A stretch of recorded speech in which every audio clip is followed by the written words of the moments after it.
G'day everyone and welcome back to Giddy Up Podcast, episode number 5. Again, I'm joined by world champion Paralympic Mr. Don Elgin. Mate, I've just thought about that. We're up to episode 5. If we keep going, I'm going to run out of fingers. How many you got, mate? No, hear me. If we keep going, I'm going to run out of fingers. I'm down to counting halves. Have a look at that thumb, mate. She's nothing. Awesome. Now, we are pretty pumped for this episode, so we're not going to muck around. We're just thinking of getting straight into everything that's going on right now. What have we got? What got your attention this week? Well, Don, we're not going to shy away from some of the shit stuff that happens in the world. And unfortunately, we did get a bit of a tragedy on the Australian sporting scene yesterday with Chumpy.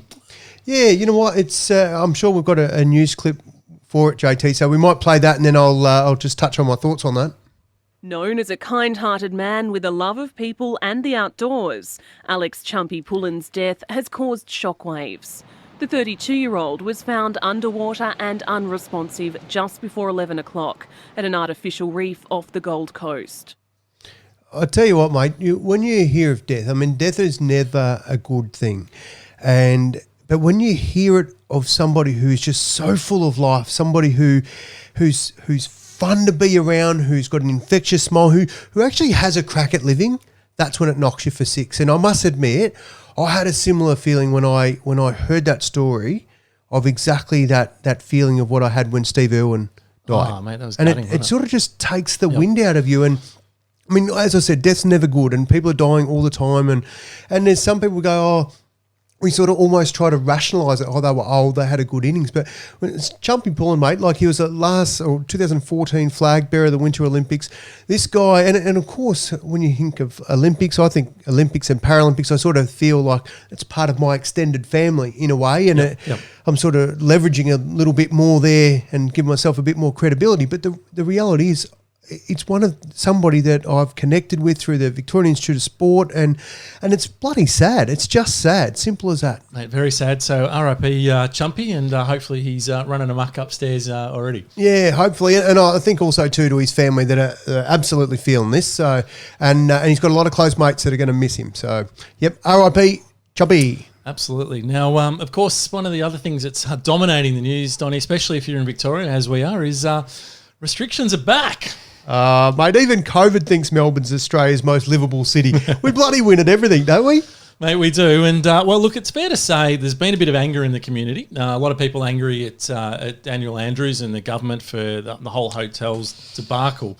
But we thought we'd tap into the community just to get a real sense of sort of how people are going. Yeah. So what are they saying? Well, mate, you know us. We're going to go for people just sitting on the fence. Just normal people. We don't want anyone that's too opinionated. Just your average punter. Right. Me personally, I don't do it. Not really good. Sir, I don't really give a fuck. Okay, good. You know, I'm in lockdown. Yeah. Now, what do you reckon? Yeah. Hey? Yeah. Mate, I live here. And you try to lock me out of bloody Wodonga and Albury? How am I supposed to get a Centrelink? No, that's what I'm really worried about, you know? You know? Centrelink in Albury. Oh, but of course I do. Well, where else would I go? Now, where do I go?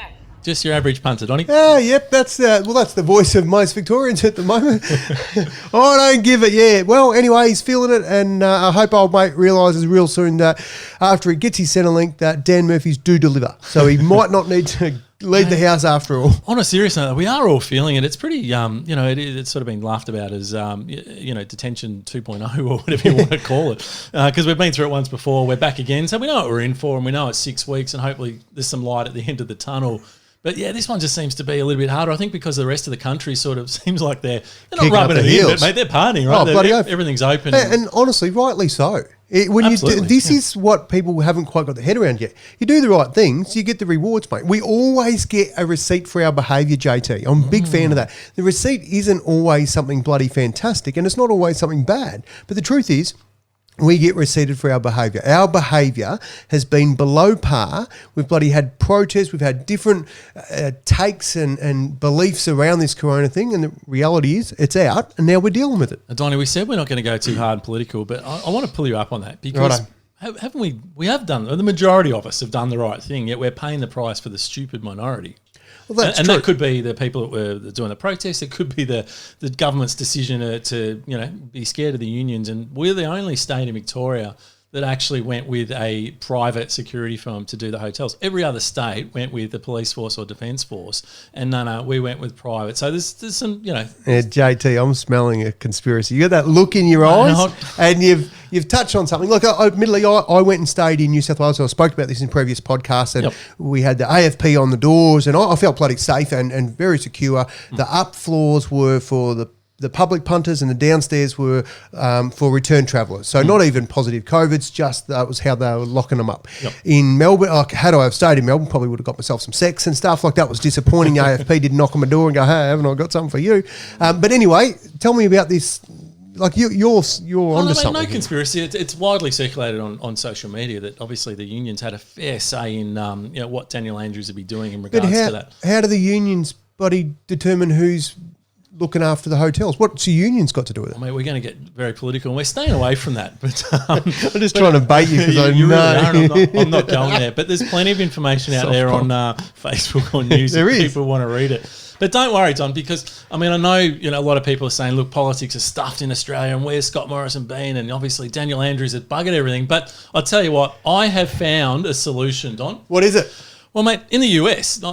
fuck. As soon as you say in the US and you talk politics, I'm just going, tune in, kids, we're out bloody happy hour. I'm not going Trumpy because there's more than enough commentary on Trumpy at all, but there is a saviour. I'm pleased to confirm now that Kanye West is running for president of the United States. Kanye who? Yeah, Kanye West, mate. Massive rapper, Kardashians. I don't do much TV, JT, so I know Kardashians because they're famous for being famous, right? Yeah, correct. So what's Kanye? Who is he? Mate, he's a world famous rapper. A rapper. So we've had a bloody. Where's Eminem? He's got to have a gig to his next bloody Disneyland will have Pluto going. No. Because look, a big part of being president is that you've got to. It's all about the policies. You've got to tune in with the people and you got to have policies. Now, I know you're a man of the information that's out there, JT. You would have done your research. You wouldn't come to the table without having done some research. What do you got for me? Well, look, he did have an interview with Forbes. I'm speaking in English now. With Forbes. And I think, look, this is probably the... look, I don't know. I'm not going to make judgment because I obviously never met Kanye and I don't live in the US, so I'm no political expert by any stretch of the imagination. But let me just tell you a little bit about his policy. Oh, every politician has policies, so it's what they go in with. Yeah, of course. So, what's he got? Well, he just came out and said he admitted he hadn't put together any kind of tax policy yet. He just said, I haven't done enough research on that yet, which is, I mean, he's just nominated. So, I mean, you can't have everything researched. No, that's fair enough. He's got shit to do. He's got rap songs to rap. I would have thought so. And then, well, he kind of did also come out and say he actually doesn't have any policies at all.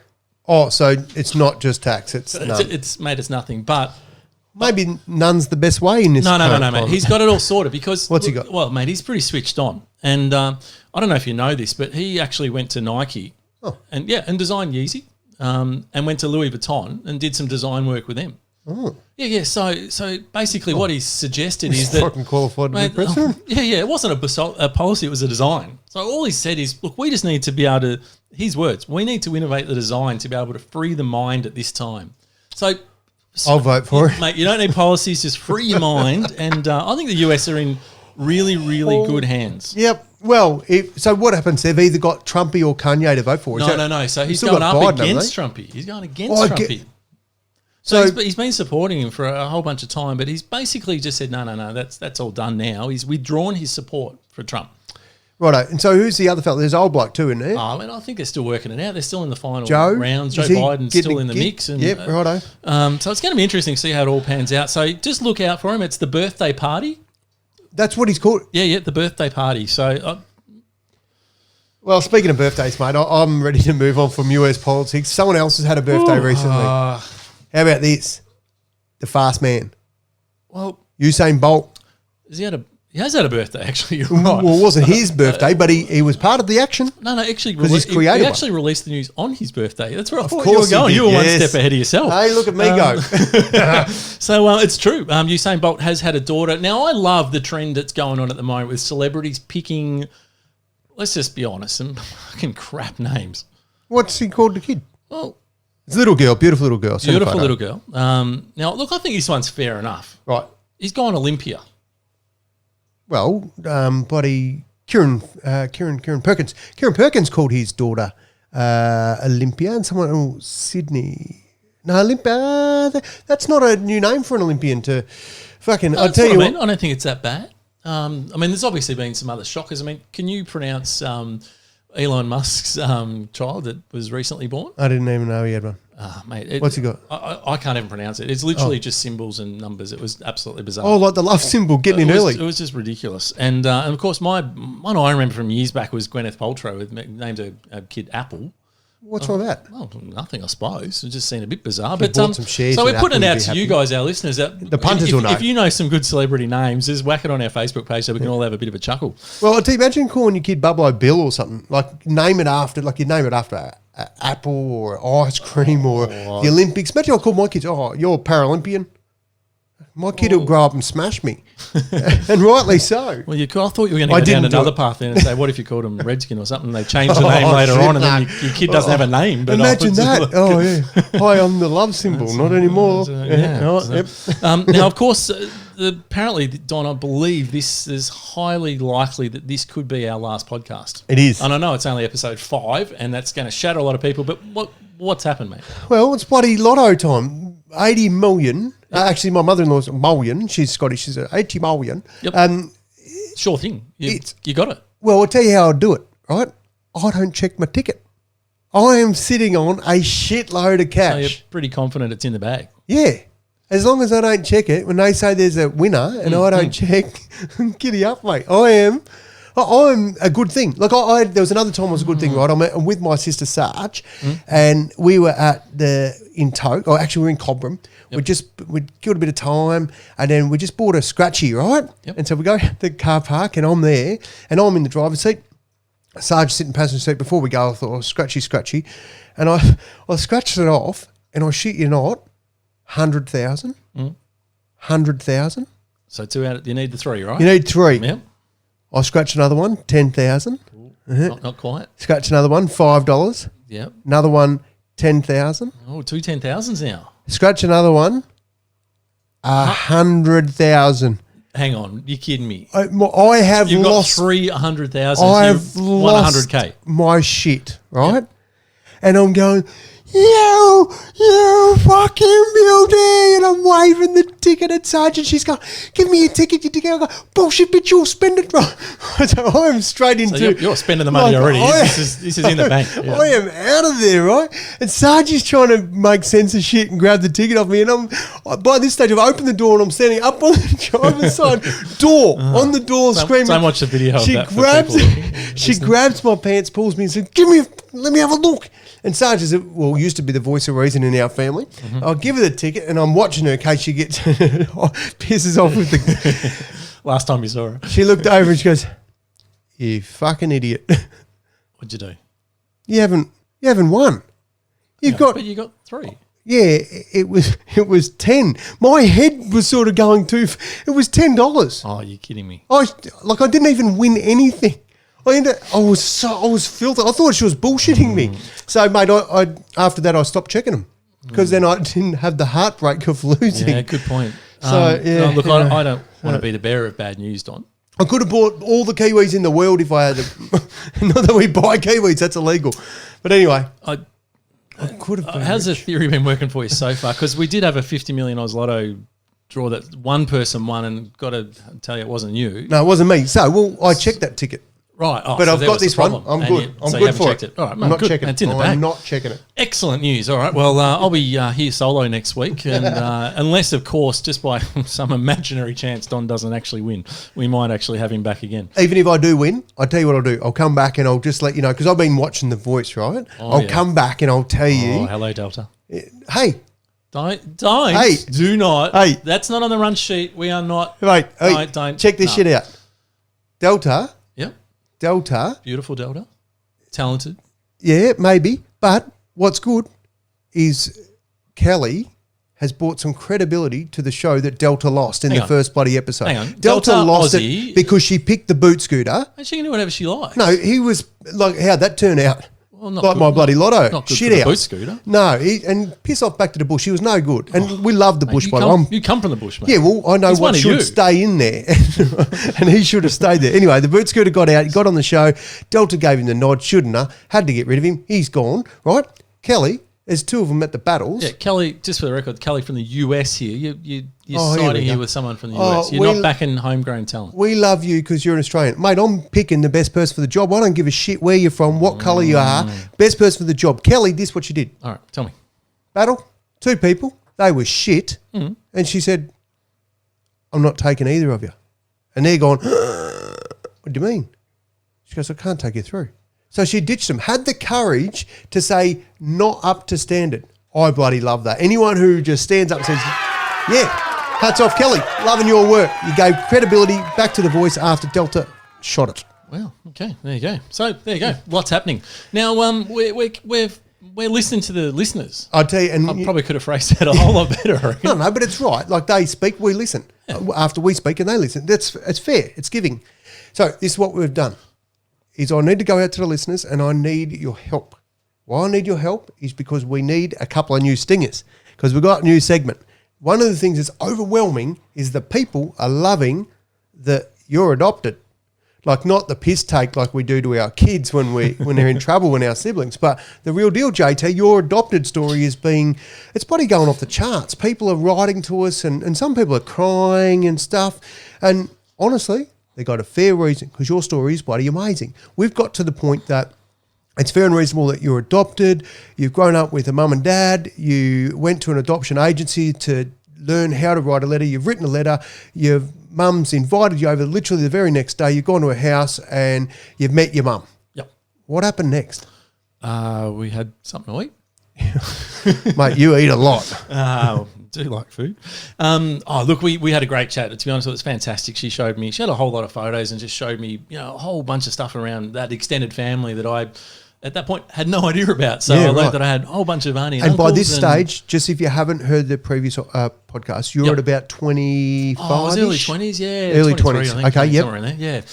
So I found out that I had a whole bunch of sort of aunties and uncles, which was awesome. Honestly, I had no idea. And so to suddenly find out that you've got other people that are around and got a bit of your blood in them, it was pretty exciting. So she shared all of that with me and answered every question I had. I had about a zillion questions as you would. Right. Why did you give me up? Obviously, is the first question I goes most adopted people want to know. It's like, well, why me? Like, what happened and why didn't you hang on to me? How did she answer that? Well, she just looked. She was really honest, and she just said, "Look, when you came out, I had a look and thought that's bloody ugly." And I've been telling you that for 20 years. I didn't realise your mum had said that. I know, right? What are the chances? No, look, it was my mum was very young, so she was 15. Right. So very very young. And look, and so you're about mid-40s now. Oh, man, I was born in 72, so right. Exactly. So bigger stigma, massive. Back then. Being pregnant wasn't cool back then, and not saying it's cool now, but it's certainly it was a shame on the family a lot of the times back then. So a lot of women that were pregnant back then were literally sent away. They'd suddenly go on a holiday to Queensland and come back 9 months later, kind of thing. It was sort of the done thing, yeah. And so for my mum, look, it was really tough.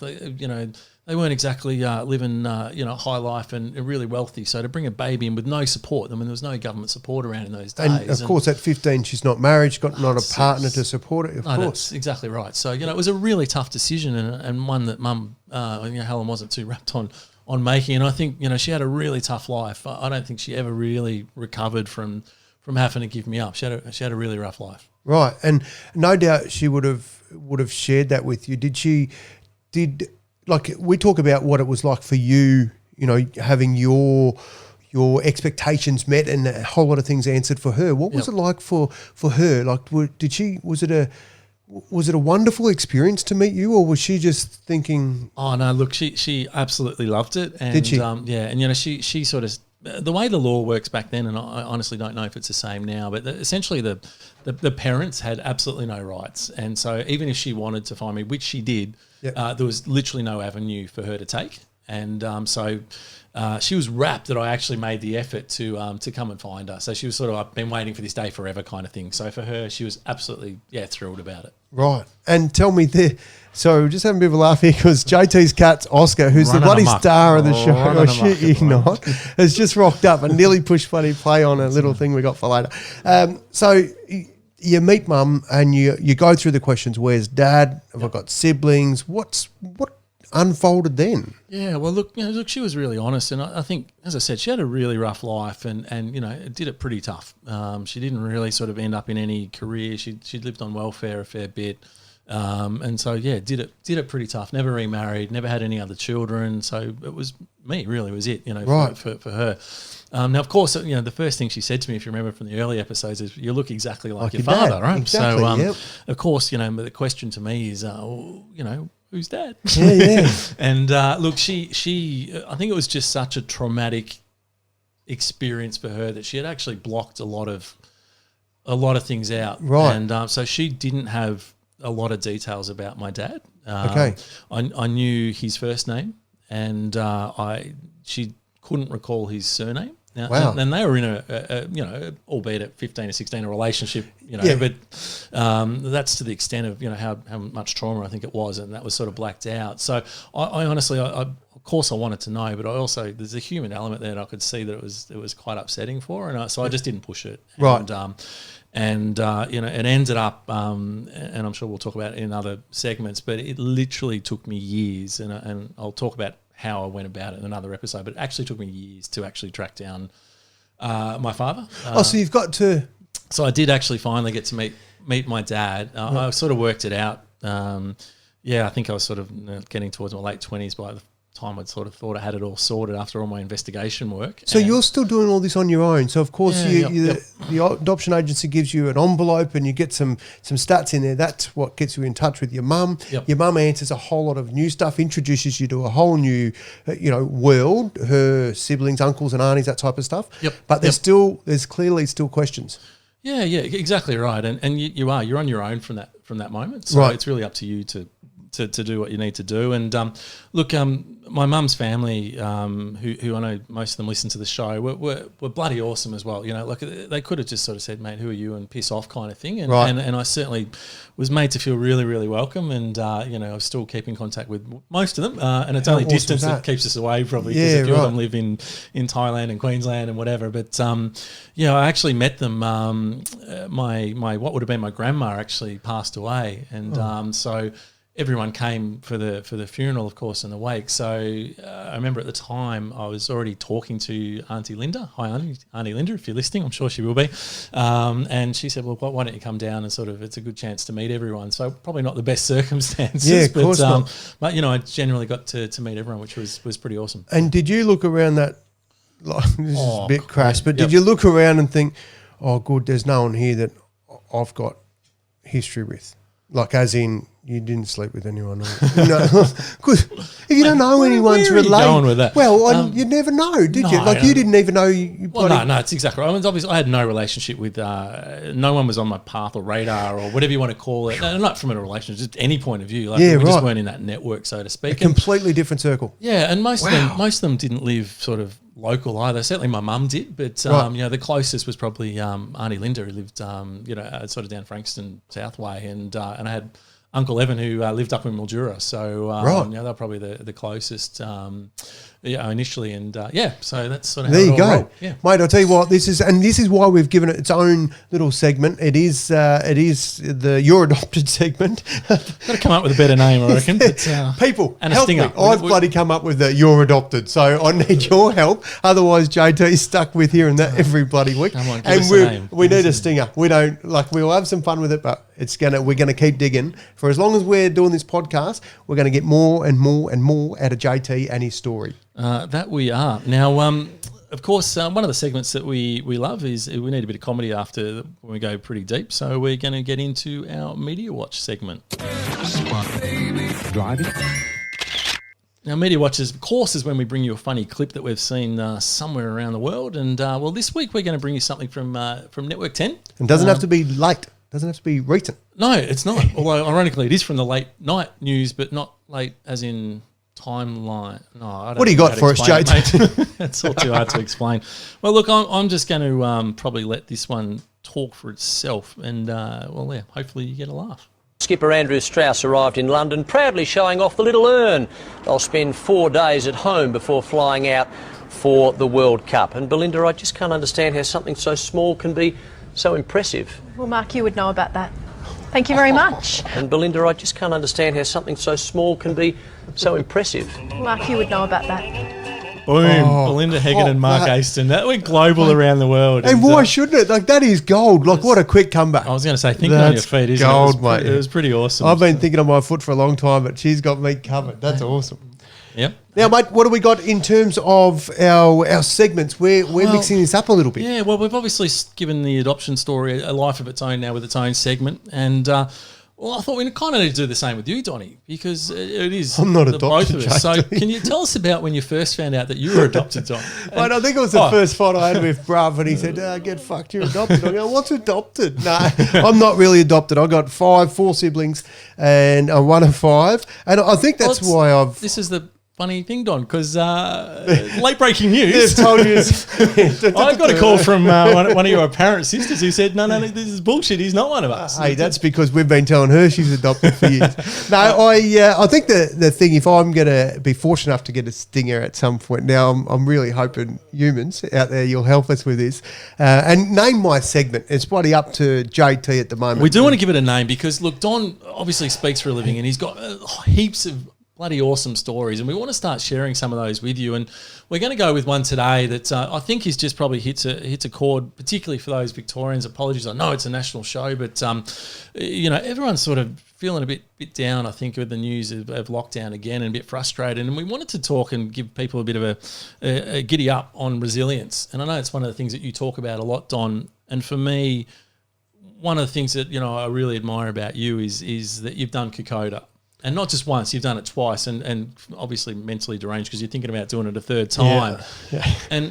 And to me, and I know you've invited me both times, and I've said no, and I've pretty much said... It's not all you said when I invited you, by the way. I pretty much said, Don, I don't think I'll make it, and I feel like Don's got one leg and he can do it. I've got everything. Soft cock, JT. Yeah, I know it is. Let's go. It is a bit soft, but mate, it is pretty amazing that you've actually done it. I know it was pretty hard yakka for you, so I'd love to share that story with the listeners. Yeah, I think, and that's why it's so timely too with lockdown and people dealing, whether it's lockdown or not, businesses that are really struggling. But the reality around resilience, and I don't think there's a better story in Australia's history than the resilience of the guys that actually fought on the Kokoda campaign.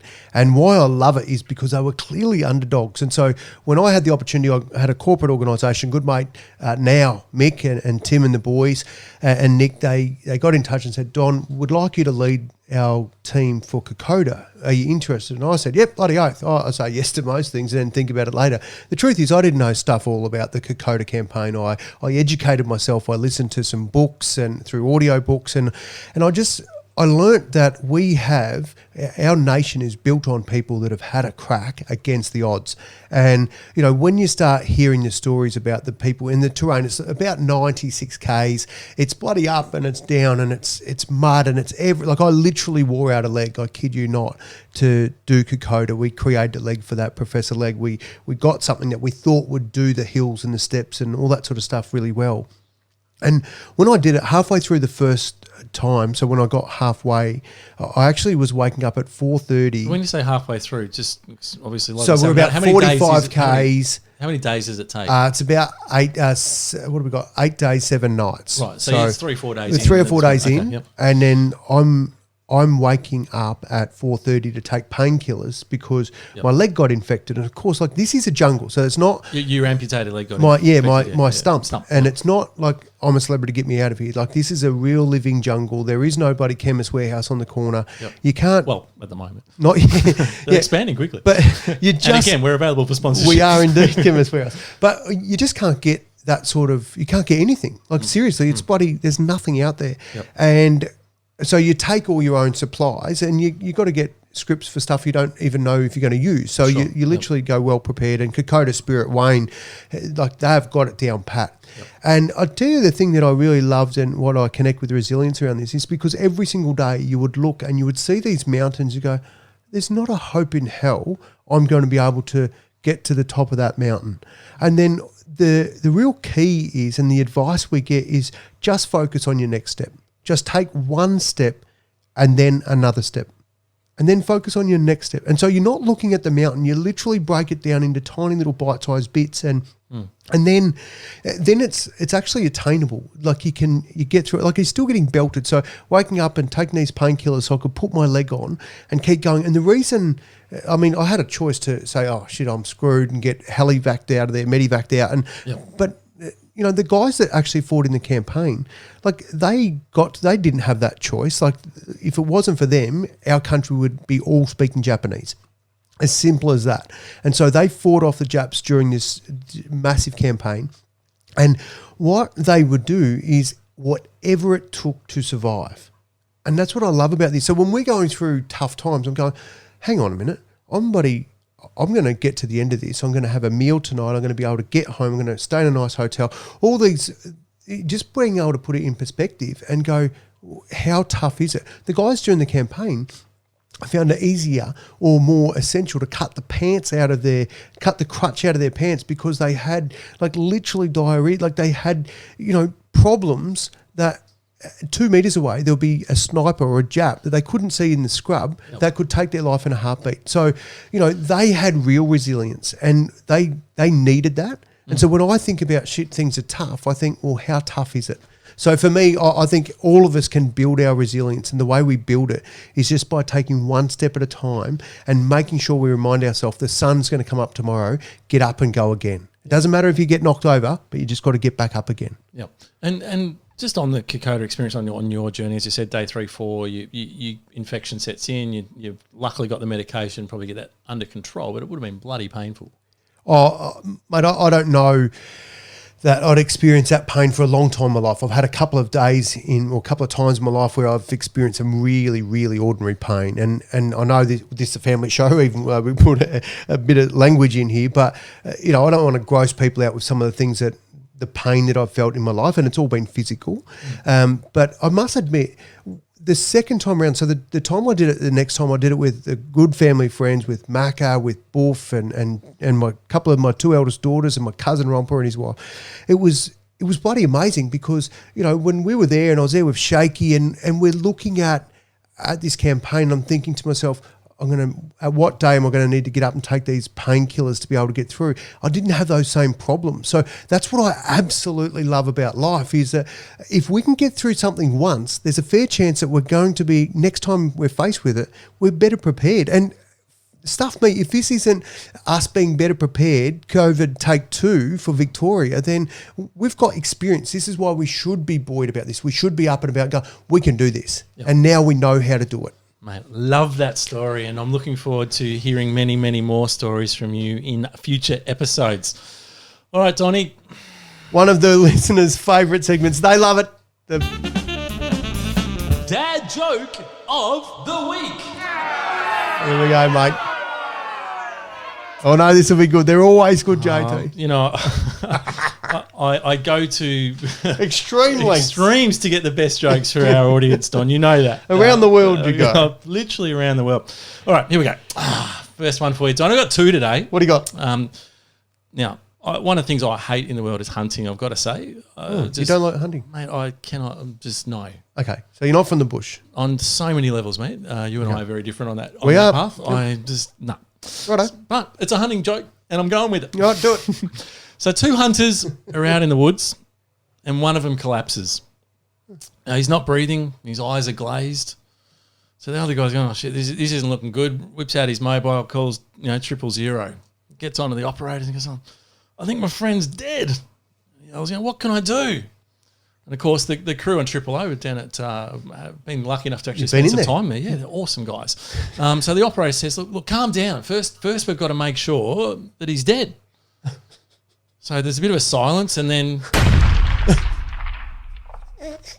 and the guy gets back on the phone and says, yep, he's dead. Now what? I'm probably laughing too hard at that. Yeah, let's go, Donny. Come on, not to go camping with you. No, I like that. You like that one? I think that's piss funny. Yeah. But JT, I always say it doesn't matter what I think. It's what the listeners think. Mate, it is true. They'll let us know. Listeners are good at letting us know what they think. They do let us know what they think. All right, joke number 2. Now, in surgery for a heart attack.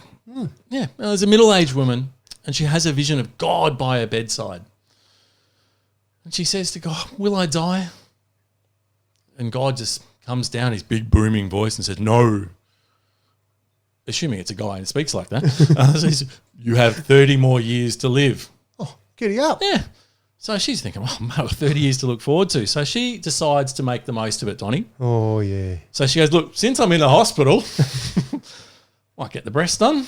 Oh, right. I didn't know where we were going. Might as well bit of liposuction, get a bit of fat out of here, and maybe as well have a tummy tuck, and good mind some long hair, get a hair transplant, may as well fatten up the lips because that's sort of in at the moment. All right. Mate, she looks bloody fantastic. Mate, she's awesome. So the day she gets discharged, she exits the hospital. She's, got a bit of swagger, and she goes across the street and gets hit by an ambulance and killed. Oh. I know. Oh. So up in heaven, she gets to see God, and she's like, you said I had 30 more years to live. And God said, well, that is true. She said, so what bloody happened? And God just shrugged his shoulder and said, well, I didn't bloody recognise you. Yeah, no, fair enough. Good. I like the first one better. Mate, it's bloody tough crowd. I get it. Tough crowd. I thought that was all right. I didn't realise God's voice was so deep. No, I know. Right. I love doing What's our next segment, JT? Oh, no, another segment. Well, I have to cue that up, Donny. Have you got a stinger? Mate, I am all over it.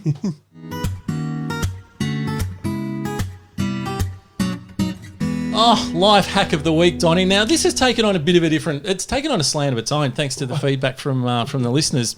And what it's going to be now is just some short, sharp tips that people can use to make their life a little bit better. Isn't that a lot?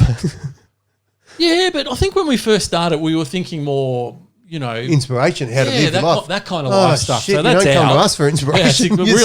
We realise we're shit at that. So we're going with some handy life hacks. Half of our life hacks belong to the people. That's how we got them. Now, Donny, you have done a huge amount of research this week, and I've done zero. So this is all you, mate. Right, I remember I said to you before I did Kokoda. Well, you told me I did Kokoda. And Mick, I told you, Mick Duff, he had a cracker of a life hack, and I liked it. He said, just keep a little post-it note, and any time some sort of milestone-y sort of thing happens throughout the year, write it down, put it in the container, and then move on. And then at New Year's Eve, open up the container and flick through all the books and have a look at how your year was. And I'll tell you what, I did it last year for the first time. I bloody loved it. Because we forget shit what happened in February. Most people, unless they've been affected by the bushfires, will have probably forgot because other things overwhelm us. So good on you, Mick. Bloody love that one. Nice work. Thanks for that. Here we go. Books. Make sure you get yourself a good book. And my book choice for this week is Pocket Positives. Here it is. I'm holding this up to the camera. So it's just called Pocket Positives. And what I love is it's literally just filled with little quotes. And I like to get one of those quotes and just read it. So I've got Give us one, Donny. Come on. Hang on. Life is not the way it's supposed to be.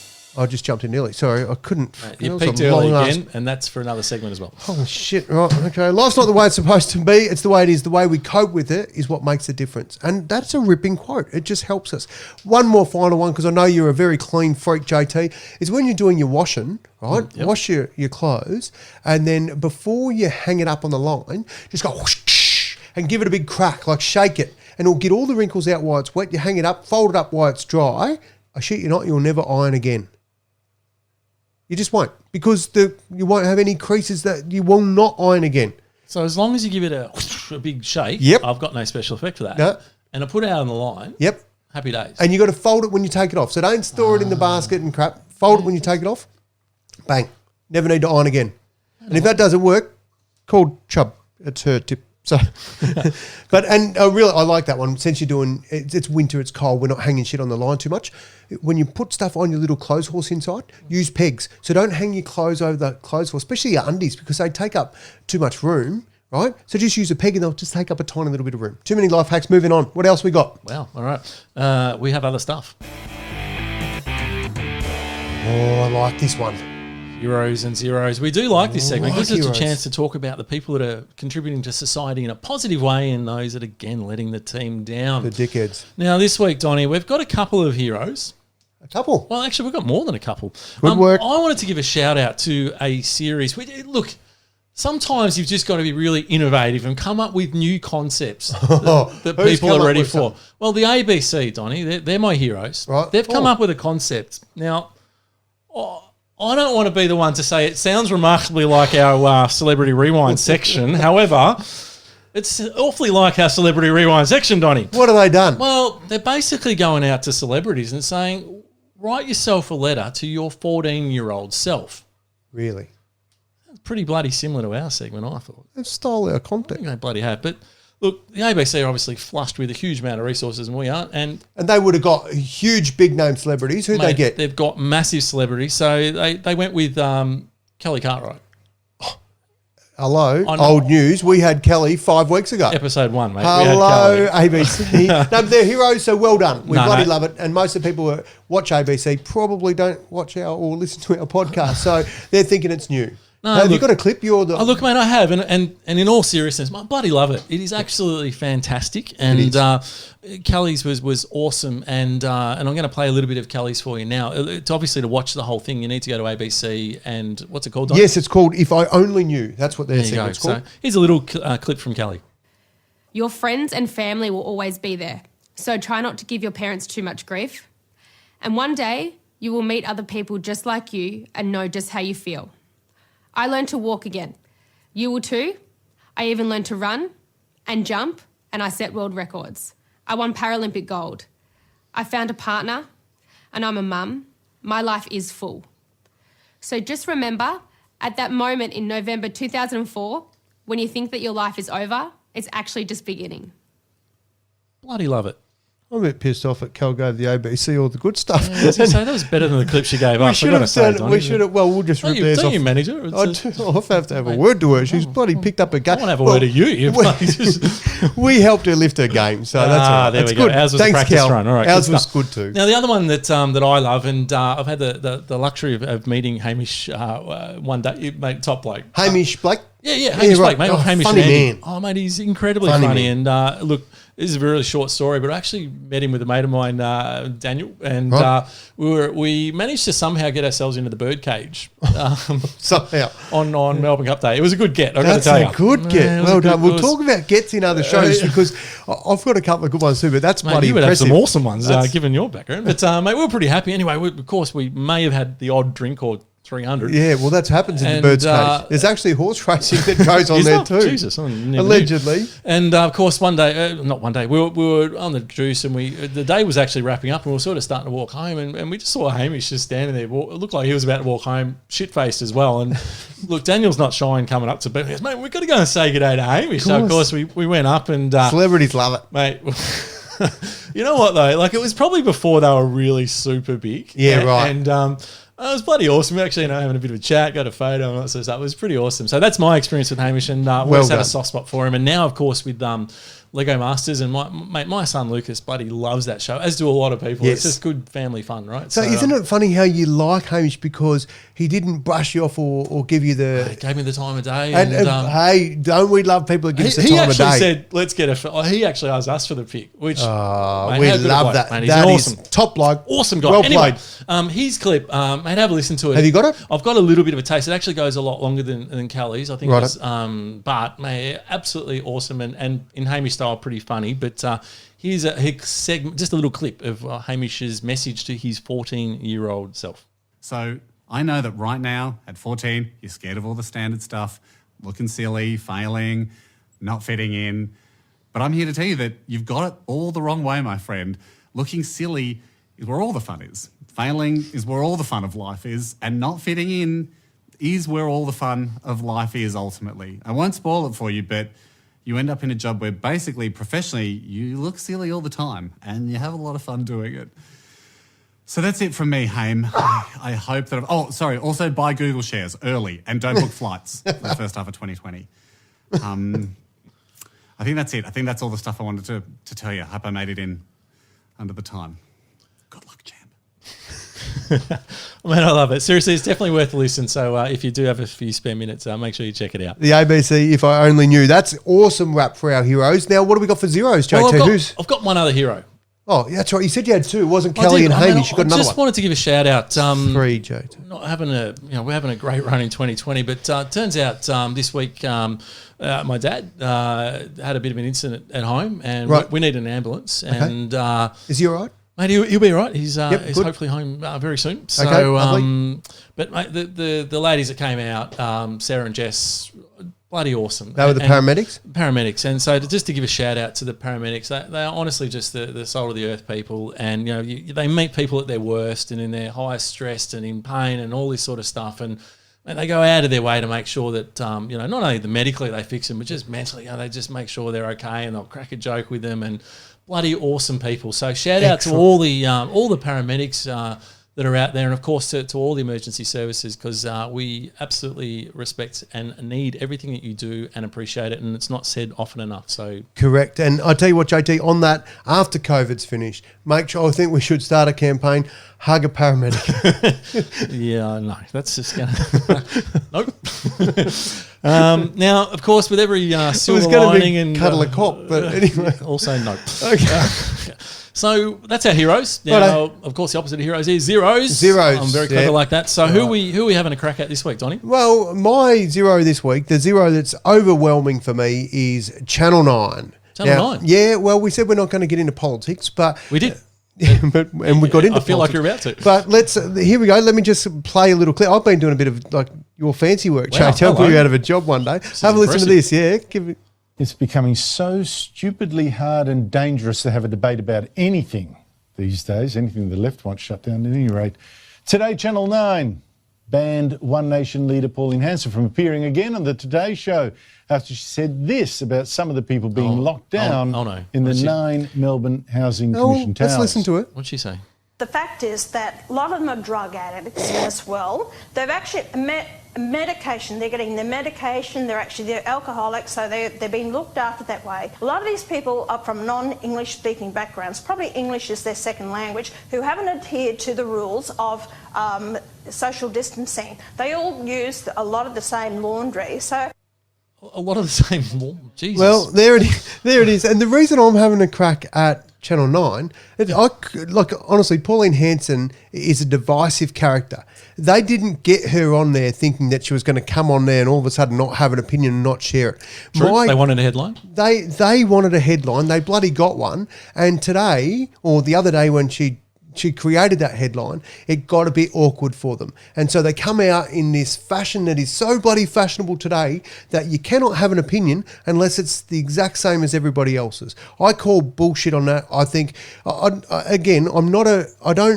didn't even really buy into what Pauline said, because that's not my issue here. The issue is we should encourage conversation, and we should encourage people to call people like Pauline Hanson out if they're not happy with that. But we should never silence people's opinion, because we miss out on the debate. We miss out on learning and going, okay, I don't think there's such a thing as a bad role model.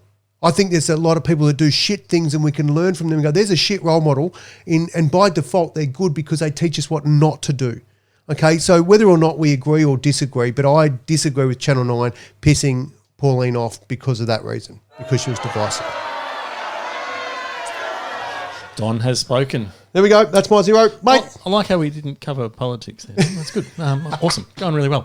Now, of course, we always have our celebrity on. Who have we got for us this week, Donnie? And, this week is you can't actually tell. No, we've got to build up suspense. Right, but I haven't played the stinger. Well, geez, have you got it? Excellent. And while you were playing that, I was busily getting all my notes out. Not quick enough. I need a longer stinger. I want to hear it again. Yes, go. Well, who have we got? Well, this week's is none other than Racetrack Ralphie. Now, I'll tell you what, this bloke here, I actually don't typically buy into people's stats and what they've done. What I do is I go, I like that bloke, he was good to me. I met Ralphie many, many years ago. I was speaking at the Melbourne Footy Club Coterie Lunch. That's where basically the guys with the big bucks come together. They support the club and they have a day and they get a guest speaker like me in and we have a bit of fun. And I think there was a few Melbourne supporters that were a bit, let's say, reserved. And so then when I got my leg off and popped it up on the bench and we were having a joke and piss taking, and all of a sudden we've lightened the mood in there big time. Ralphie and I just clicked, and we had a fair bit to do with each other over the years, and went on his radio program. Ralphie actually was the original producer for the Channel 9's Footy Show. He was there for, I think he was there for about 9 years. So he's certainly no dumbass when it comes to media and the operations of media, and is very opinionated, and I like that about him. So he was kind enough to take my call and to send in this. G'day, this is Ralphie Horowitz, occasionally known as Racetrack Ralphie, and Donnie has asked me to pick a moment where I'd probably do it differently a second time. Hopefully that's the theme. It's probably an overview.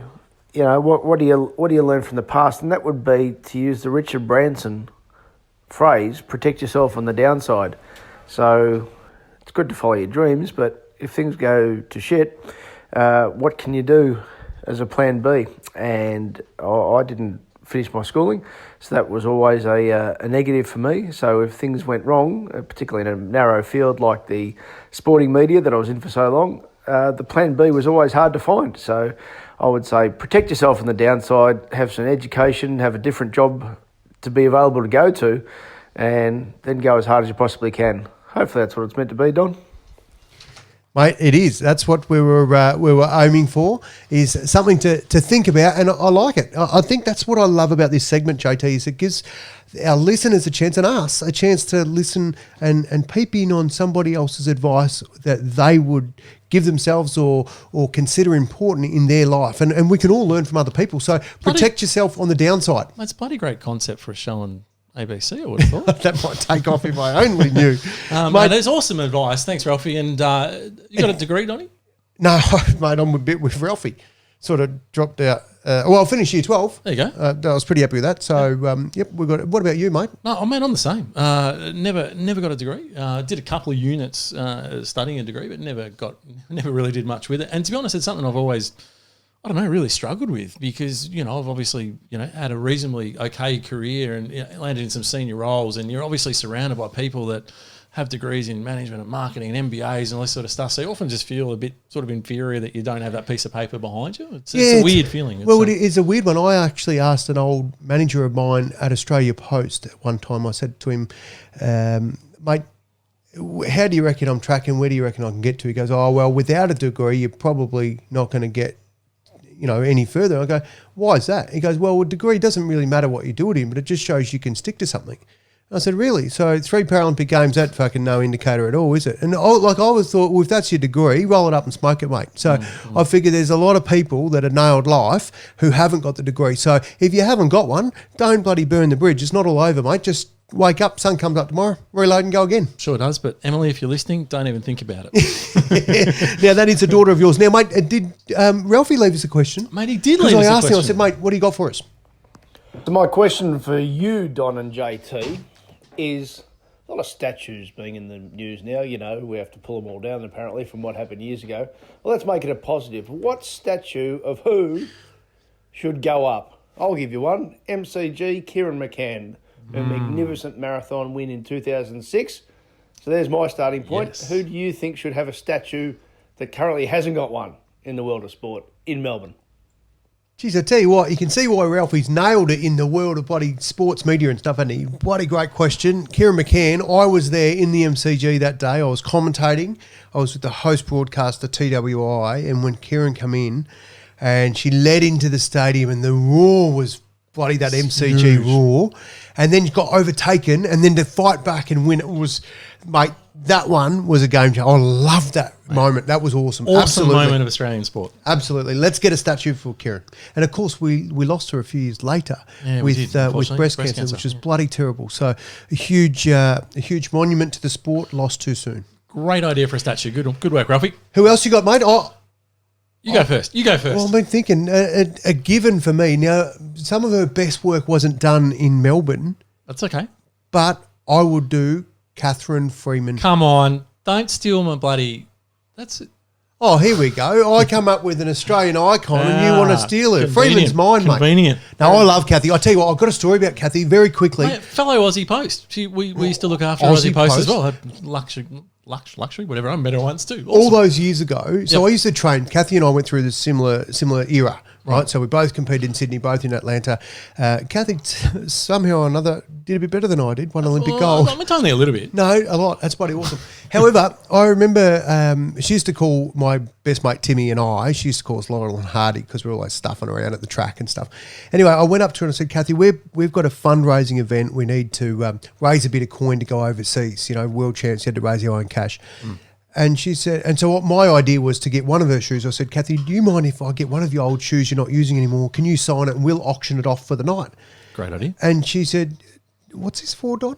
And I told her what it was for. And she goes, listen, how about I just pay for the trip for you and then when you're in a position you can just pay me back. And I just thought, holy shit, you know, that just took her from sporting legend to icon in like just quality human of the highest regard. So for me, Freeman every day of the week, I love her and compete under pressure. Nobody did it better. So 2,000 belonged to her. When she won that, I mean, literally, how good was never it? been any more pressure on an athlete though, because everyone thought she was a certainty, and of course there is no certainty in sport. Oh, that's right. And so she would have been feeling an enormous amount of pressure going into Mary Jo Perez in the lead up to it, mate. There was a lot, bloody big stories, scandals, everything. That was huge, mate. Freeman for me. Yep. Who you got? Good call, and I'd second that for Freeman.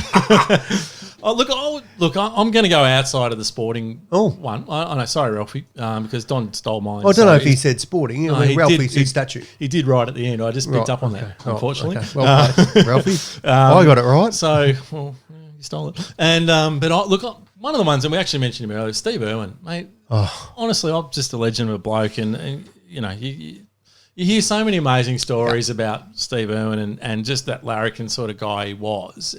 But what I love about Steve more than anything, and being a larrikin and a funny bastard and all that sort of stuff, is just what he did for animal conservation. And as everyone who knows me knows, I love animals and do anything for them. A lot. Just sort of what he has done and the legacy he's left behind and the awesome bloody family that he's got with his awesome kids and Terry and Indian Bob. they've really sort of kept that legacy going. And, I just love, to be honest, one of the things that's always found a bit weird is, you get all these legends, they're all sporting legends, and normally they're around the MCG or the SCG and all that sort of stuff. And I thought, you know what, bloody tourism's such a big bloody thing about it. Wouldn't it be awesome to come out of the airport and just go down like a boulevard or something with Australian icons and see a Kathy Freeman and see a Steve Irwin. The heroes that have contributed to our fabric of our great country. It's going to be bloody awesome. It would be. If you're listening, anyone that runs airports or Tourism Australia or something, get on it. Yeah, well, I tell you what, that could be a winner. Now, mate, we've got a lot of things that we've got through in this podcast. It's been fantastic. One of the episodes or segments that I really like is the opportunity to hear what our listeners got to say. And JT, we've had a fair bit of feedback this week. One of them from Shags. Shag wrote in and said, Don, JT, tell us about TikTok. What do you reckon? Mate, you're supposed to be quicker than that. You're the man on the button. Man, I can't talk unless I've played the stinger. Right. TikTok, hey? Whoa, big controversy at the moment. For those who haven't heard, two things. One, what the hell is TikTok? Yep. If you're anyone who's over about the age of 20, you're probably going, what the hell is this TikTok thing? It is huge. You've probably heard of Facebook and YouTube and Twitter and Instagram and all these sort of things. Bloody dances. Got the moves? She's got them all.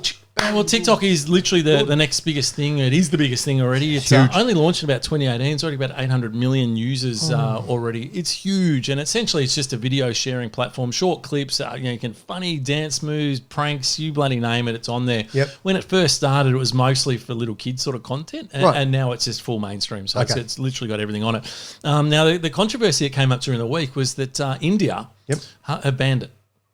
Why? Well, it's probably not for what you think. It's they've actually just gone out and banned that and about 28 other applications that are all Chinese owned.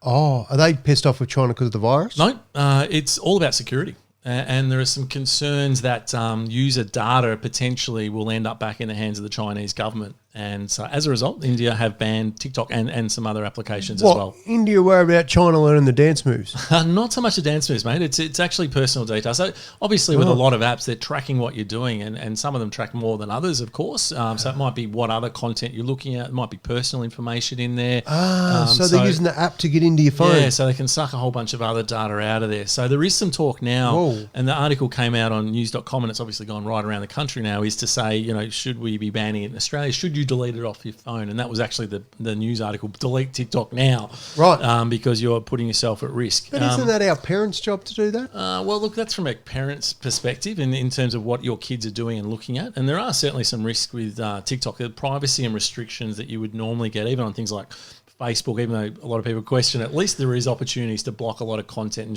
choose what you want to share. Whereas TikTok is still, it's only been around a couple of years, so they've got a long way to go, I think, in terms of tightening up a lot of that stuff. Right. So the concern really is just, whether the Chinese government are actually sort of getting access to user data, etc. Now, for us, the general manager of TikTok in Australia has come out and tried to hose that down, and he pretty much just says that no, we don't share any information at all with any government, including the Chinese government.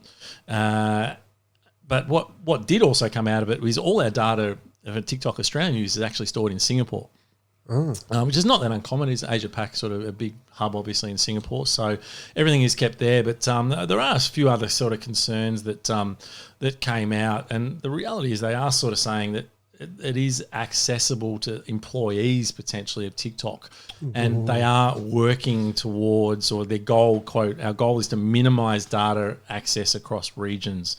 So, for example, employees in other parts of the APAC region, including China, would have very minimal access to user data. And I think the key thing out of that phrase is our goal is to. In other words, we aren't at the moment. Yeah. So again, look, as with all things social media, buyer beware. It is. And you've got to be really careful about anything you put on the internet and do on your phone. Yeah, and people have feedback about what you put on there too, which we'll get to that, JT, but I think it's probably a heads up. So in one word for the parents out there listening, I'm not a scaremonger and going to go delete it. It's a crisis. I will take a sit down and have a conversation with my kids and say, mate, this is what you've got to be careful for. People can inbox you, that sort of thing. If they do, bring it to me. But in one word, for parents that are relying on your IT guru advice, should they delete TikTok tonight? It's really hard to answer in one word. No, it's bloody yes or no. No, it's really hard. But the advice that I really would give to people is anything you've got on your phone, just be prepared that someone else is going to see it. It's as simple as that. Don't put anything that is hot. Don's quickly deleting a whole lot of stuff. A shitload of stuff. The reality is anything that is in the cloud and anything that's stored and saved and all that sort of stuff in the cloud has the potential to be hacked at some point in time. Whether it's TikTok, Twitter got Facebook, hacked. Your Twitter account got hacked. Right, anything you do is a risk. And TikTok, to be honest, is yes, it's a little bit juvenile in terms of only been around a couple of years and there's probably a couple of extra holes, but as I said, buyer beware. All right. Well, if you're hacking my shit, get stuffed. Right, JT, somebody else wrote in. We had a lot of people go, mate, we want your own segment for the adoption. So we've given you that. We want a bit of Don, a bit more story. We've created that. And a lot of the feedback has been bloody overwhelming. One thing that grabbed me is there was some feedback. And the way I read it, when I read it, was it was more of somebody has been in a moment of time with you. They were pissed off and they got an axe to grind, and they mentioned you looking out for people. Clearly, there's a story, and the one thing we've said is we're not going to shy away from things. I appreciate also too, I'm putting you on the spot here, that sometimes there's things that you just can't say in a public forum. Okay, so I'm not asking you to go anywhere that you shouldn't go, but I am asking you to say, mate, can you fill us in a bit more about what that complaint was all about, and what's your take on it? Because I know it would have hurt. When I know you're not, you are a sensitive new age guy, mate. You're the bloody male model. You're a pin-up boy, and I cried like a baby at Titanic. I'm not ashamed to admit it. No, but I do know that when we get reviews, we bloody get around and give ourselves a little high five when they're great, and we feel it like a kick in the guts when someone has a crack and they say, "You blokes are shit, get off the air." Well, that's not going to happen. However, there's more to this story. What can you tell us? Oh, look, you're right. I mean, there's no point. It's not the right forum to go into a whole bunch of detail. And I think, look, anytime you put yourself out there in the public domain, as we're doing now, you open yourself up to some criticism. And if I was to stand here and say that, for the last 48 years I've been a perfect bloody saint, I'd be bullshitting. Right? We've all made mistakes and we all learn from it. You've made a lot. I've made plenty. And I think the reference was back to looking after someone that owned a Call Active that was a business that went under, and it was a bloody sad time. It was a rough time. It was about 4 or 5 years ago, I think, from now. And the company that I was working for, and I was CEO at the time, ended up going under. And when it went under, Look, it was 300-400 people lost their jobs across Australia and New Zealand. It was a really, really tough time. Right. And I was probably in some really uncharted territory. It was a privately owned business, and it was really difficult towards the end. I think everyone there was all in their own way trying to do what we could to make sure that company survived. We all believed that it had an awesome future. Sure. And it was really frustrating that we just couldn't bloody, in the call centre game, bums on seats is what it's all about. You just need the numbers. And for us, it was just so frustrating, right? We had a really good facility. We had a great management team that we brought in. But, there were still some mistakes that were made, and you'd call them out as you see them, but sometimes things are pretty far gone. And I think that was the case, with Call Active, and that's for others to dissect. But I think that the challenge is, for me, do I sleep well at night? And I honestly, look at you and I look at anyone in the eye and say, I don't lose any sleep that I didn't try and do the right thing the whole time. Right. And I'm more than happy to fill in people who want to approach me individually and have a bit more of a chat about that. And I know those that are close to me and worked in the sort of senior team know a lot of the details. But so I'm happy to explore that further if someone would like to discuss it further. And I think you touched a good point, mate, and you answered that well. The people that close to you knew what went down, and if somebody's on the outside and they didn't know all the details and they want to know more, and they've got a right to. I mean, people's livelihoods were flipped upside down. It's horrible. I really like the fact that you've made yourself available. So if they do want to make contact, then absolutely. I mean, we haven't hidden how you can get online and give us a review and make contact. I mean, people clearly know how to make contact because they've left that bloody review. So, very true. But we'll make sure that that conversation continues if it needs to for those people. Yeah, absolutely. Good on you, mate. More than happy to talk. Excellent. Now, you have got your own little next segment? Yeah. We're sorry, the number you have dialed is not in service at this time.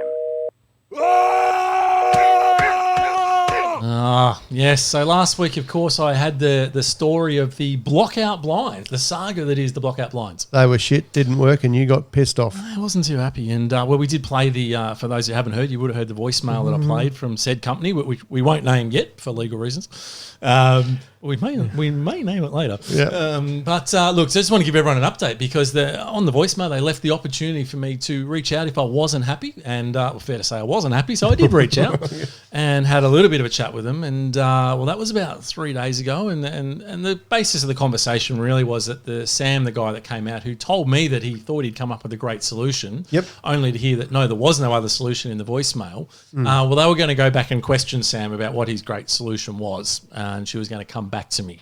So they did ask you to pay the bill. Now they've said, hang on, we haven't quite finished on our end because of your feedback, so we'll follow it up. So they're going to follow it up with Sam. Now, that was a few days ago, and fair to say, they haven't come back to me yet, Don. So there will be more to this story, but I'm hoping next week that I bring everyone a good news. And Sam's come through. They've come up with a solution. They've come out and fitted it, and Justin's sleeping beautifully at night. Well, I'll tell you what, there are some solutions because we've had a few for our listeners. Have sent a few. The Spiro bloody sent us in a few pictures of blinds. Where was that bloody a few months ago? Yeah, hello, Sandra Sully with the late news, Spiro. You could have sent that early, mate. But he also sent a few other things that probably won't help you sleep at night. That's exactly right. Now, before we wrap up the show, one of the things we really did want to do, and we sort of touched on about the reviews, like generally we do love reading them, and yes, they do hurt when you write some shit ones, but you know what, that's what we use to improve. And if you're not, what's the word? You've got to be uncomfortable to improve. And bullshit. Keep telling us we're good.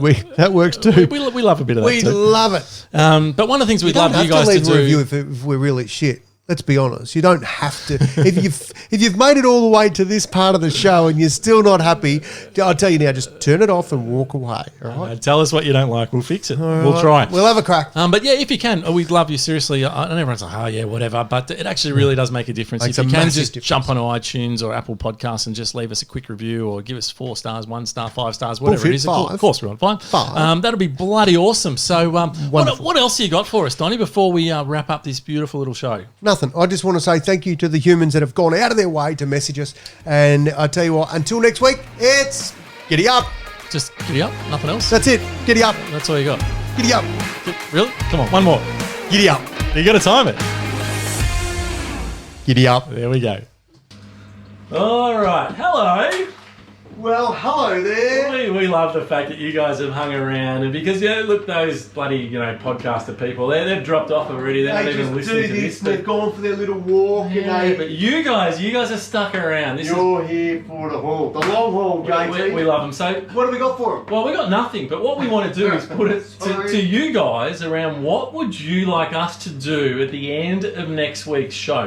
Now, remember, this is on YouTube. It has to be G-rated or whatever the hell it is. We're not going straight to jail after your advice. That's exactly right. So if you've got some ideas of something, you can throw challenges out to us or tell us what you'd like us to do. I'll tell you what I'd like. I'd like one of you to say, JT, have another chili, mate. Certainly not going to be happening. But if you got something, you know how to reach us, right? Knock yourself out. Giddy up. Go your hardest. See you guys. Hooroo.